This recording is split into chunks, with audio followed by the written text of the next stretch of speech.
Australians can cast their vote via a range of options, and that's according to their circumstances. In person via an early voting centre, perhaps at a polling place on the day. There's also postal voting options available. People can vote interstate, people can vote from overseas. Now that's one of the great aspects of the Australian voting system, but it does produce some level of difficulty and the requirement for time during the counting process. If you cast your vote in person, either at an early voting centre or a polling place on the day, clearly we had that vote. For postal votes, and for some that are interstate or cast overseas, we need to wait for those votes to come back. There's a really complicated and large-scale logistical exercise that's required in the days after the initial count on election night. It's not as simple as some people would think. There's around about 40,000 transport routes which are bringing votes back to their home electorates to be counted. And that is relying on the postal system as well as AEC logistics to get them back and admitted to the count.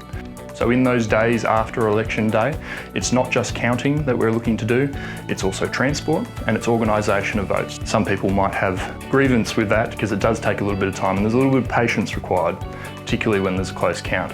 But we can't speed that up. We need to make sure the count is right, not rushed, and we need to get those votes home, and transport takes time. Authorised by the Electoral Commissioner, Canberra.